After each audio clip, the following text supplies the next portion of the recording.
नमस्कार, मैं हूं आपके साथ पूजा पराशर और आप देख रहे हैं जीएनटी स्पेशल। जीएनटी स्पेशल में आज बात उस तैयारी की जिसकी शुरुआत आतंक को जड़ से खत्म करने के प्रण के साथ देश में हो चुकी है। हिंदुस्तान के अमन चैन को अगर किसी दुश्मन ने बिगाड़ने की कोशिश की तो उसे सबक सिखाने की तैयारी कर ली गई है। 24 घंटे के भीतर भारत में अलग अलग मोर्चों पर हुए एक्शन पर गौर कीजिए। दरअसल एक तरफ सेंट्रल सेक्टर में भारतीय वायुसेना एक मेगा युद्धाभ्यास को अंजाम दे रही है, तो इस अभ्यास का नाम है आक्रमण। इस एक्सरसाइज में राफेल और सुखोई जैसे ताकतवर फाइटर जेट टारगेट पर सटीक निशाना लगाने का अभ्यास कर रहे हैं। तो वहीं दूसरी तरफ भारतीय नौसेना ने कल MRSAM यानी कि medium range surface to air missile का सफल परीक्षण किया। इस मिसाइल का परीक्षण नौसेना ने stealth guided missile destroyer INS सूरज से किया। इसके साथ ही 28 अप्रैल यानी कि आने वाले सोमवार को भारत और फ्रांस के बीच राफेल M की डील पर हस्ताक्षर होने जा रहे हैं। भारत वायुसेना के बाद अब नौसेना के लिए फ्रांस से राफेल फाइटर जेट खरीदने जा रहा है। नौसेना के लिए फ्रांस से 26 राफेल M खरीदने की प्रक्रिया अंतिम चरण में है। इस डील के तहत 22 सिंगल सीटर राफेल जेट और 4 twin seater Rafale M jet खरीदे जा रहे हैं। लेकिन सबसे पहले बात उस ऑपरेशन आक्रमण की जिसके तहत भारत के वायुवीर अपने युद्ध कौशल को धार दे रहे हैं।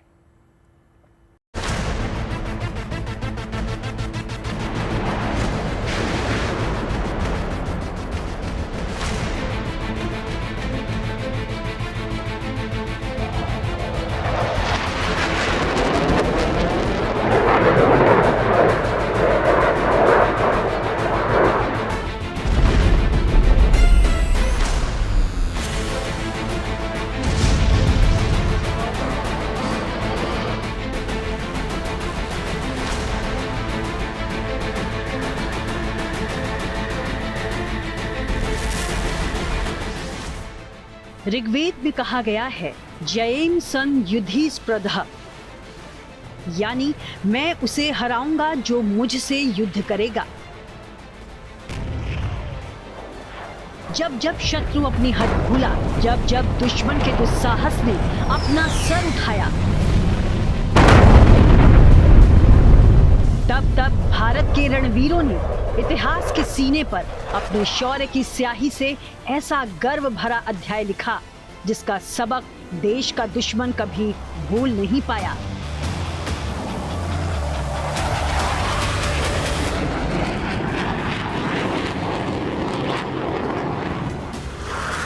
ये तैयारी है उसी सबक की, ये तैयारी है आक्रमण की। ताकतवर फाइटर जेट्स की दहाड़ से आसमान गूंज रहा है, वीरों की हुंकार से धरती कांप रही है। वायुसेना के सेंट्रल सेक्टर में इन दिनों हलचल बढ़ी है। ईस्टर्न सेक्टर से वायुसेना के तमाम फाइटर जेट और उपकरण सेंट्रल सेक्टर आ चुके हैं। वायुसेना के टॉप गन पायलट्स की टीम भी सेंट्रल सेक्टर में मुस्तैद है। वायुसेना के जाबाज योद्धा लड़ाकू विमानों में सवार होकर ऊंची उड़ान भर रहे हैं।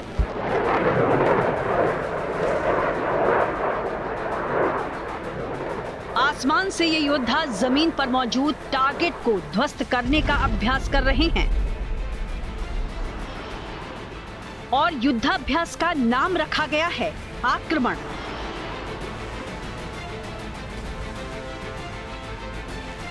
पहलगाम आतंकी हमले के बाद देश और दुनिया की नज़र भारत पर लगी हुई है कि भारत किस तरह के सैन्य विकल्प को अपनाता है। ऐसे में भारत की तीनों सेनाएं अपने अपने स्तर पर लगातार तैयारियों को चाक चौबंद कर रही हैं।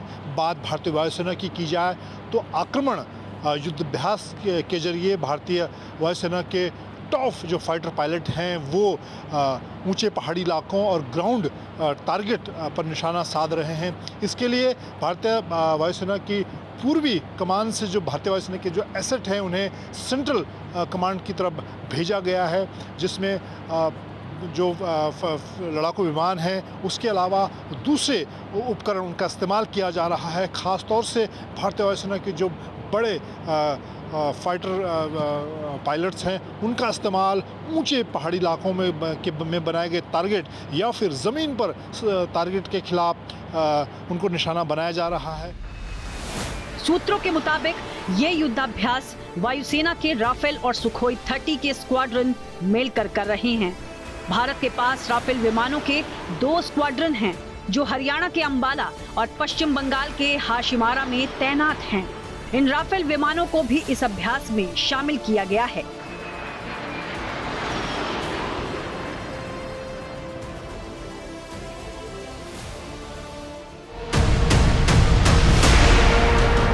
पहलगाम हमले के बाद पाकिस्तान के साथ बड़े तनाव के बीच चल रहे इस युद्धाभ्यास को बेहद अहम माना जा रहा है।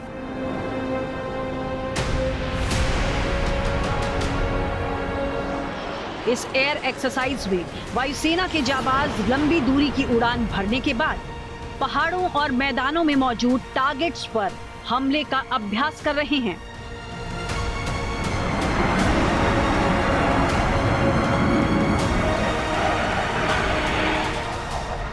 खास बात यह कि इस युद्धाभ्यास को रियल वॉर यानी असल युद्ध जैसी सिचुएशन में किया जा रहा है। वायुसेना के सबसे तेज तर्रार पायलट्स आसमान में अपने युद्ध कौशल को धार दे रहे हैं।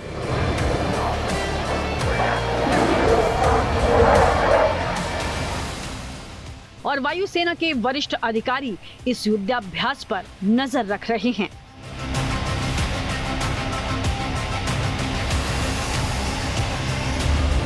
युद्धाभ्यास के दौरान पायलट्स को ग्राउंड और माउंटेन टारगेट्स पर प्रिसीजन स्ट्राइक की ट्रेनिंग दी जा रही है। सूत्रों के मुताबिक इस अभ्यास में इलेक्ट्रॉनिक वॉरफेयर की गतिविधियों को भी शामिल किया गया है।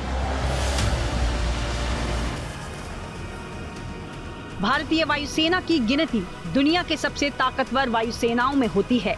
पिछले कुछ वर्षों में वायुसेना की ताकत पहले के मुकाबले कई गुना बढ़ गई है।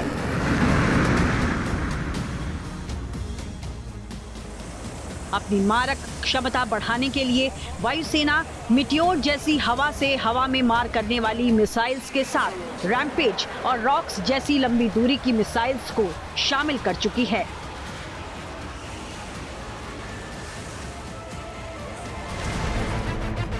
भारत में बने ब्रह्मोस जैसी ताकतवर मिसाइल्स भी हवाई योद्धाओं की ताकत में इजाफा कर रही हैं। पिछली बार अगर आप देखें तो पुलवामा आतंकी हमले के बाद भारतीय वायुसेना का इस्तेमाल किया गया था बालाकोट एयर स्ट्राइक पर, जहां पर पाकिस्तान के कब्जे वाले कश्मीर में जो आतंकी संगठनों के अड्डे हैं उनको भारतीय वायुसेना के लड़ाकू विमानों ने नेस्ते नाबूद किया था। और इस वक्त जब देश और दुनिया के अगर आप हालात को देखें, जिस तरह से रूस यूक्रेन युद्ध है या फिर इजराइल जिस तरह से हमास के खिलाफ अपने लड़ाकू विमानों का इस्तेमाल करता है, ऐसे में भारत भी आने वाले दिनों की जो चुनौतियां हैं, जिस तरह का अगर इस तरह के ऑपरेशन पाकिस्तान के कब्जे वाले कश्मीर में करने हैं तो उसको लेकर इस तरह की तैयारी की जा रही है। आक्रमण युद्धाभ्यास के जरिए वायुसेना युद्ध जैसे हालात में अपनी क्षमता को परख रही है। इस युद्धाभ्यास में पिछले कई ऑपरेशंस के अनुभवों को भी शामिल किया गया है। एयर स्ट्राइक के अभ्यास के साथ साथ S-400 जैसे एयर डिफेंस सिस्टम को भी युद्धाभ्यास का हिस्सा बनाया गया है। ये तैयारियां इस बात का प्रमाण हैं कि अगर किसी दुश्मन ने देश का अमन चैन बिगाड़ने की कोशिश की तो उसे जवाब देने के लिए भारत की सेनाएं पूरी तरह तैयार हैं। मंजीत नेगी के साथ bureau report, good news today. और अब बात रक्षा क्षेत्र में आत्मनिर्भर भारत की ताकत के एक और प्रमाण की। दरअसल भारतीय नौसेना ने कल MRSAM यानी कि medium range surface to air missile का सफल परीक्षण किया और इस मिसाइल का परीक्षण नौसेना ने stealth guided missile destroyer INS सूरत से किया है। मिसाइल ने उम्मीद के मुताबिक तय मानकों पर खरे उतरते हुए टारगेट को हवा में ही सफलता के साथ ध्वस्त कर दिया है।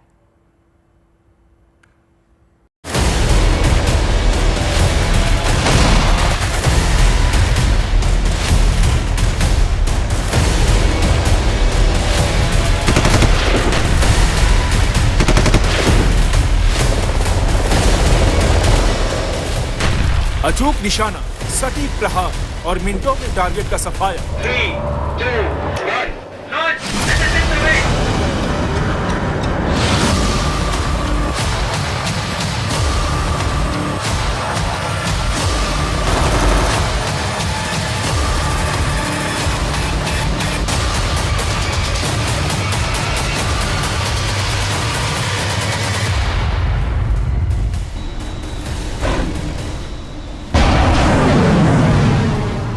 भारतीय नौसेना ने गुरुवार को अपने शक्तिशाली युद्धपोत INS सूरत से अरब सागर में एक समुद्री सतह के पास उड़ते टारगेट पर MRSAM मिसाइल दागी, जिसने पलक झपकते अपने लक्ष्य को हवा में ही नष्ट कर दिया।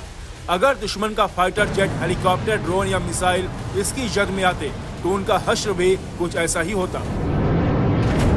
इस मिसाइल का परीक्षण ऐसे वक्त में किया गया जब पहलगाम हमले के बाद भारत और पाकिस्तान के बीच तनाव चरम पर है।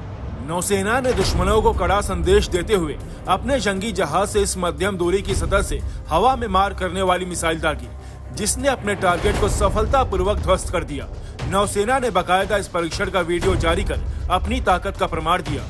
भारतीय नौसेना ने एक्स पोस्ट में इस बात की जानकारी देते हुए कहा कि ये हमारी रक्षा क्षमताओं को मजबूत करने में एक और मील का पत्थर साबित हुआ। आत्मनिर्भर भारत के लिए गर्व का क्षण है। भारतीय नौसेना ने अपने सबसे आधुनिक डिस्ट्रॉयर INS सूरत से MRSAM मिसाइल को छोड़ा। ये अगर इस INS सूरत की बात करें तो इसी साल जनवरी में प्रधानमंत्री नरेंद्र मोदी ने INS सूरत युद्धपोत को भारतीय नौसेना में मुंबई में शामिल किया था। ये आधुनिक युद्धपोत है, सभी तरह के हथियारों से इसे लैस किया गया है।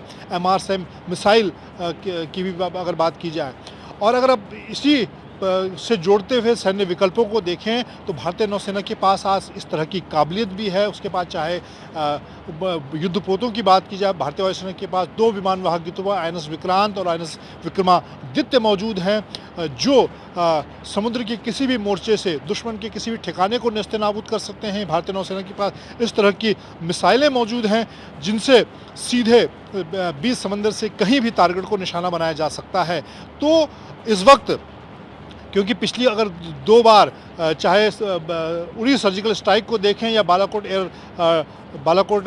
में जो एयर स्ट्राइक की गई उसको देखें, दोनों मौक़ों पर भारतीय सेना और वायुसेना का इस्तेमाल किया गया। लेकिन सरकार के पास प्रधानमंत्री मोदी के पास भारतीय नौसेना का भी विकल्प है कि वो आने वाले दिनों में किसी रूप में उसका पाकिस्तान में बैठे जो आतंकी हैं, उनके जो आका हैं, उनको पिन पॉइंट टारगेट कर उन पर निशाना साध सकते हैं।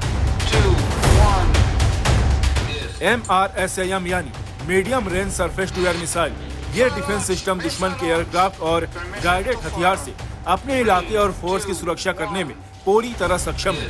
ये डिफेंस सिस्टम डेडिकेटेड रडार की मदद से अकेले फायरिंग यूनिट की तरह ऑपरेट कर सकता है। खतरा चाहे जैसा भी हो, यह सिस्टम तेजी से रिएक्ट कर टारगेट को नष्ट कर सकता है। ये सिस्टम एक ही वक्त में दुश्मन के अलग अलग 16 टारगेट पर 24 मिसाइल दाग सकता है। इसकी रेंज 70 किलोमीटर है। इस मिसाइल की स्पीड 680 मीटर प्रति सेकेंड यानी 2448 किलोमीटर प्रति घंटा है। MRSAM में उन्नत रडार सिस्टम लगा है जो इसे लक्ष्य को सटीकता से भेदने में मदद करता है। इसे खास तौर पर दुश्मन के विमान, मिसाइल और ड्रोन को मार गिराने के लिए बनाया गया है। ये मिसाइल ऑल वेदर ऑपरेशंस में सक्षम है, यानी खराब मौसम में भी इसका इस्तेमाल किया जा सकता है।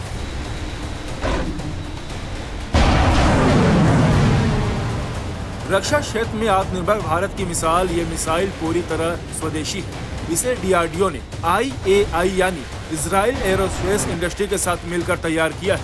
इस मिसाइल के नौसेना में शामिल होने से भारत की समुद्री सुरक्षा और पुख्ता हो गई है।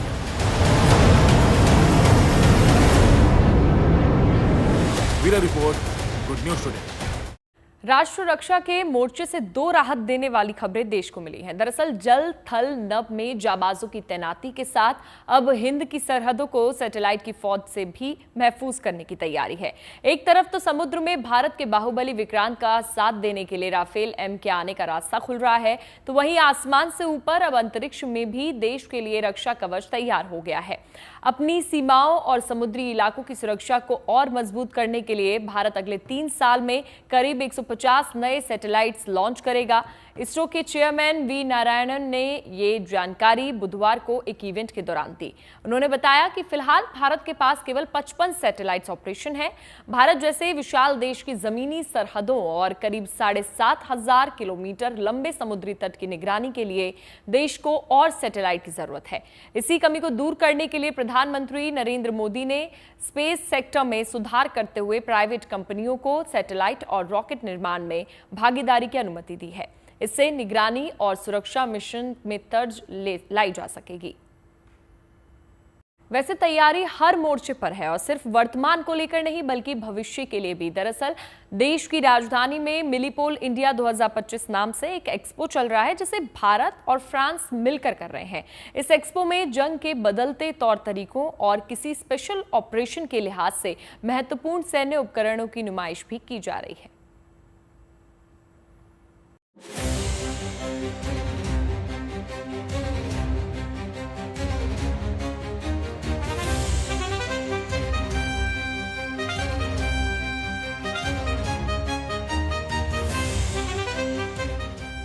यहां स्वदेशी का परचम है,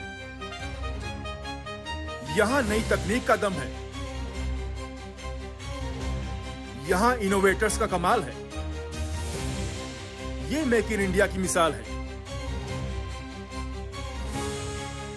देश की सरहदें हो या फिर आंतरिक सुरक्षा की बात, मौजूदा हालात में राष्ट्र रक्षा के मोर्चे पर हमारे जाबाजों के सामने हर दिन नई चुनौतियां आती हैं।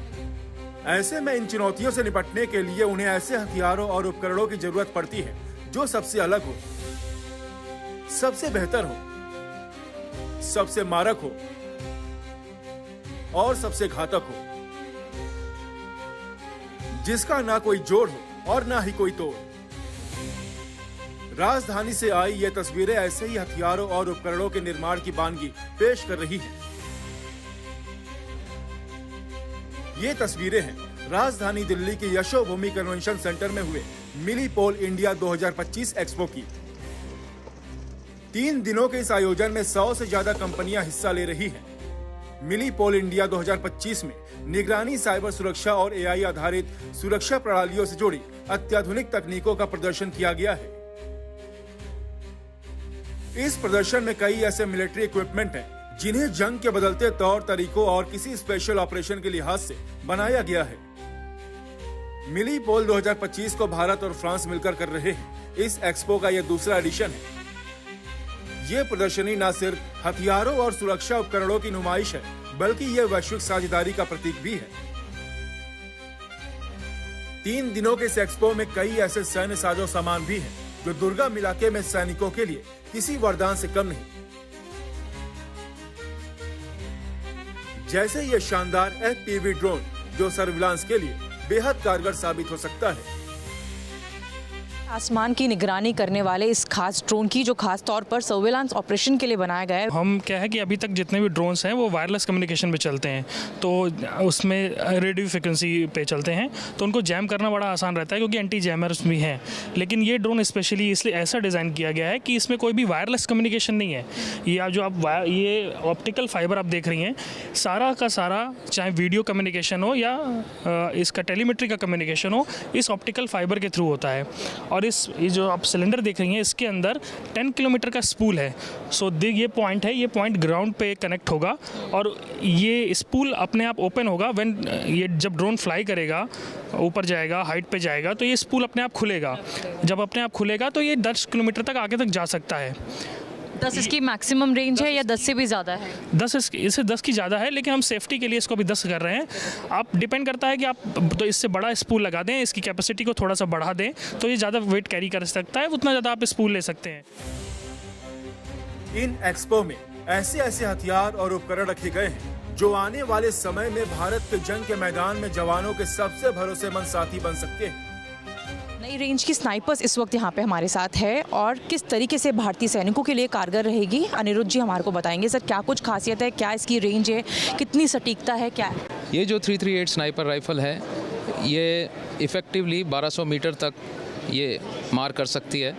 इफ़ेक्टिवली ये 3.5 mm की माइल्ड स्टील प्लेट को भेज सकती है, क्योंकि ये बहुत ही प्रिसाइज राइफल है। बहुत ही आपको वेट करना पड़ता है एक स्नाइपर को कि हो सकता है कि आपको 48 घंटे में एक ही शॉट मिले, लेकिन वो जो शॉट होगा वो आपका इतना इम्पॉर्टेंट होगा क्योंकि दुश्मन के लिए बहुत ही लीथल होगा। इसमें आप देखेंगे कि हम इसमें अपने जो अपना स्नाइपर है वो इसमें अपने चीक की पोजीशंस को चेंज कर सकता है इस चीक रेस्ट से। इसके बाद इसका जो बट है उसमें आप इसके रबर पैड्स को इंक्रीज़ व डिक्रीज़ कर सकते हैं, इसकी पोजीशंस को चेंज कर सकते हैं अपने हिसाब से। हथियारों के साथ ही इस एक्सपो में सेना के लिए स्पेशल मोबिलिटी व्हीकल भी पेश किए गए। बर्फीले पहाड़ हो, पथरीला मैदान हो या रेगिस्तान, ये ऑल टेरेन व्हीकल्स हर तरह के मोर्चे पर जावाजों के काम आ सकते हैं। ऐसा मोबिलिटी व्हीकल जो सिर्फ ज़मीन पर ही नहीं बल्कि पानी और बर्फ जैसे कठिन इलाकों में भी चल सकता है। हमारे साथ योगेश खट्टर जी इस वक्त मौजूद है। क्या कुछ इस टैंक की खासियत है, क्योंकि पानी में चलना अपने आप में बहुत बड़ी बात है। जी मैम, सो मैम ये जो व्हीकल है इसको बोलते हैं हम स्पेशलिस्ट मोबिलिटी व्हीकल SMVN 1200 एटॉर। इसका जो इंडियन नाम है जो इंडियन आर्मी ने दिया है वो है कपिध्वज। कपिध्वज अर्जुन के रथ का नाम था महाभारत के वक्त, जिसका मतलब था स्थिरता और शक्ति का प्रतीक। सो इस व्हीकल की खासियत ये है कि ये ऑल टेरेन एम्फीबियस व्हीकल की कैटेगरी में आता है। मतलब किसी भी तरह के सफ़र रास्ते पे ये जा सकता है और ज़मीन से पानी, पानी से ज़मीन वापस आ सकता है, बर्फ़ से पानी, पानी से बर्फ़, और उसके लिए इसको किसी भी तरह की स्पेशल प्रेपरेशन की ज़रूरत नहीं रहती है। सो इसके अंदर 55 हॉर्स पावर का इंजन लगा है जो 1800 सीसी का है और 190 न्यूटन मीटर का है। ये व्हीकल किसी भी तरह के सरफेस पे चल सकता है, चाहे वो बर्फ़ है, चाहे वो पत्थर है, चाहे वो डेजर्ट है, लूज सैंड है, चाहे इसको जंगल के अंदर जाना है। मतलब कोई सड़क नहीं है तो कोई प्रॉब्लम नहीं, ये जाएगा। ये वो करामाती गजेट्स हैं जो अगर सभी मानकों पर खरे उतरते हैं तो आने वाले वक्त में देश के जाबाजों की ऑपरेशन, लॉजिस्टिक और ट्रेनिंग क्षमताओं को बेहतर बनाने में अहम रोल अदा कर सकते हैं। दिल्ली से मनीषा अड्डा के साथ bureau report, good news today. GNT special में आज के लिए बस इतना ही, लेकिन आप कहीं मत जाएगा और खबरों के लिए देखते रहिए गुड न्यूज टुडे।